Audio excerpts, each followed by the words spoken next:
So I figured I would do a video showing how I actually fill my PC's water cooling system, since that's annoying. It's still a work in progress, and it's still just due to the unusual design of it, due to the being in a Thinkcentre. I figured I would show how I go about filling it.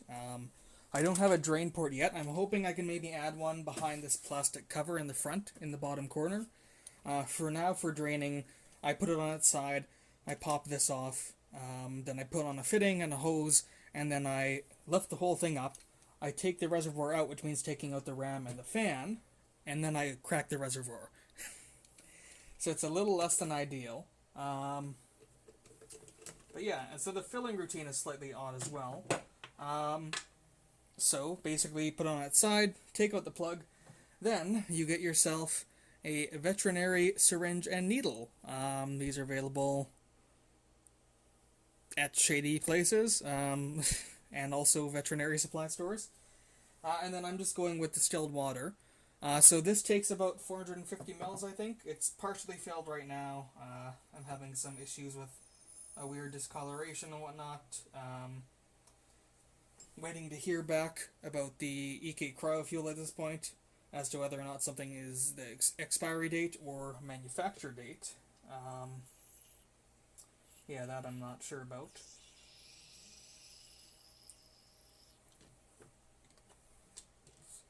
But yeah, so then I'm basically filling it through this side port here.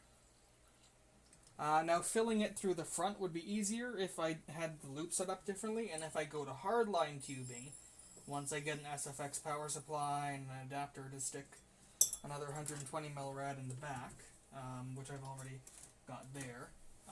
Once I have that set up, then I might do hardline tubing coming out of both of these ports, and then I can just fill it from there, and I can fill it as it runs, basically.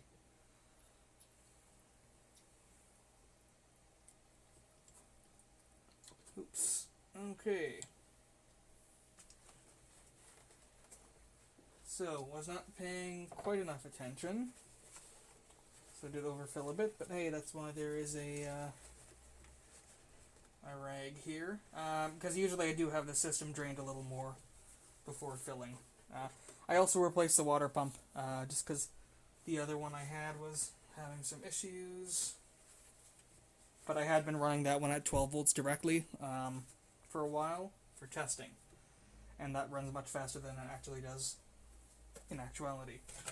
So then, once you have it full enough that you can basically starts to back up, then tilt the back of the computer up, which you won't be able to see really, just so you can get as much liquid in as possible.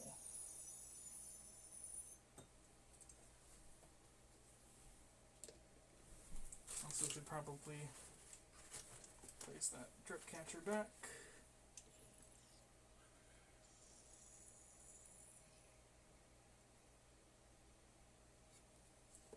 Okay, so that's about as full as I can take the reservoir right now. You can do this by holding up the back, but it's a little more difficult. Okay, then put the plug in. Tighten it up a bit. Then you will want take the system, tilt it this way to get the water out of the pump, and then power it up.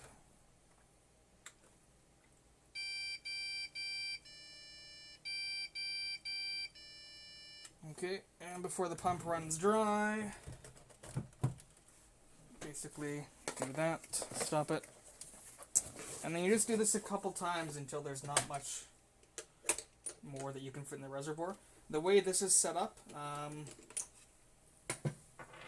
just the way that is set up with the fitting coming out the side, there will always be some air trapped in there, so you can't get it completely full, but you can get it pretty damn close.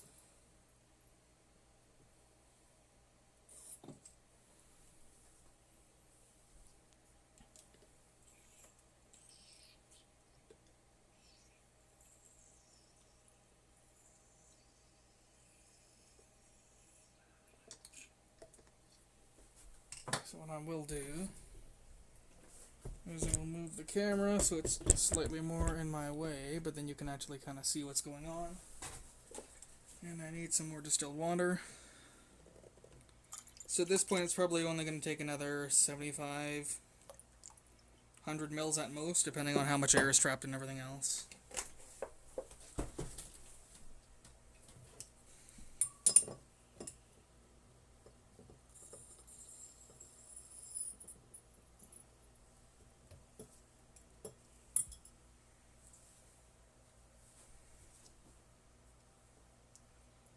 And then you just look vertically down basically into the port.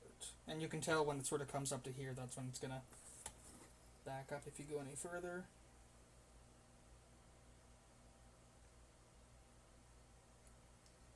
The closer you can get it to full, obviously, the less times you have to do this.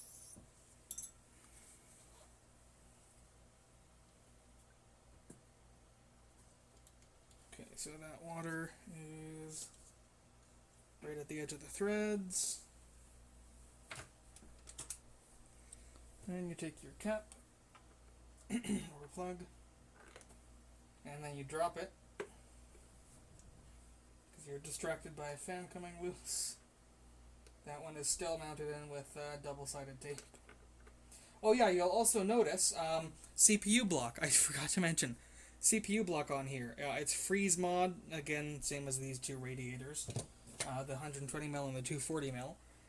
Like $25, really nice mounting mechanism. I'm getting actually a fair bit lower temps because it's got good mounting pressure. Unfortunately, I don't think I flushed it properly, and that might be part of why there's like a discoloration sort of situation going on. Which is annoying. I should have thought it through more. Yeah, then go ahead. Tilt it up.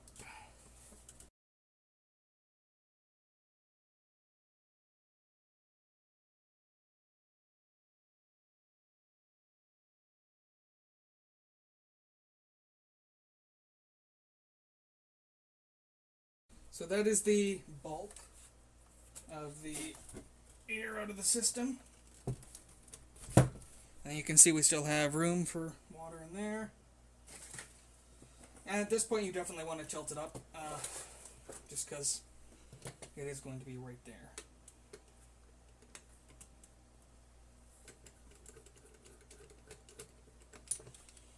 And so yeah, this is the point where they'll be, bleed it for couple days, whatever. Keep an eye on the coolant levels as the rest of the stuff works itself out.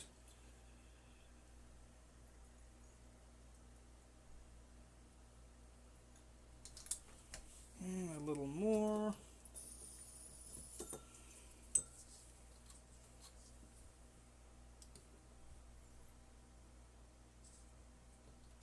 That's about as high as I can get it. I'll probably actually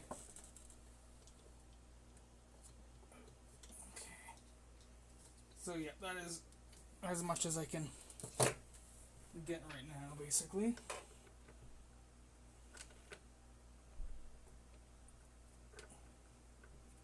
So it's not a terribly long process. This is obviously not as easy to do as more conventional cases. But, I mean, I was limited for options, and I'm sure I could get this motherboard into a regular case or something. But I actually quite like this. Get the bubbles out of it.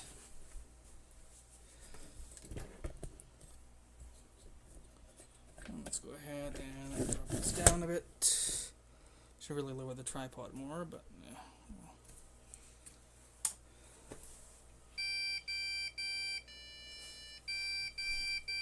Okay, coolant level didn't drop massively. That's about where it would normally. Okay, so there we go. And then if we go ahead and take the camera freehand, we'll power up. And there we have the liquid cooling loop filled up. Where's white? There we go. So yeah, like all of these little bubbles in the CPU block will have to get tinkered, and you can see that like sort of white discoloration stuff that's going on. I'm hoping basically to take the GPU block apart. You can see these parts here. There's actually a fourth one there. Those are underneath thermal pads, and those thermal pads will break apart if you try and take them off. I can just tell from looking at the corner they're separating. So that means I'm going to have to either send the GPU block in, find a way to clean it, flush the loop with something. Not entirely sure what the options are. I ran hot water through this for a while, like 4 liters each direction through the block, and that helped quite a lot. That was just standalone. But it's not perfect yet. Maybe I could do more. I'm also seeing like some bits of crap there that I thought I'd gotten out. I don't know what the hell those are. Yeah, so that's... I'm really bummed out about that. I mean, it still works fine. The performance is still good. It's just... it looks really crap right now. And you can't use vinegar to clean that stuff off. Yeah.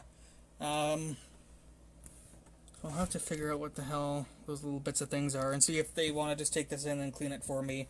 I mean, it's only a month old or whatever. Who knows? But yeah, basically that is how I clean my, or fill my liquid cooling loop. And then you can see the coolant there. Maybe slightly low, but as long as it doesn't go too much further lower than that, then it won't suck air into the pump. And then yeah, this new pump hopefully won't make random screaming noises like the other one did. And boy oh boy is it hard to get this thing to fucking contrast nicely. But yeah, there. Figured it would just be interesting to show how I fill this thing up actually.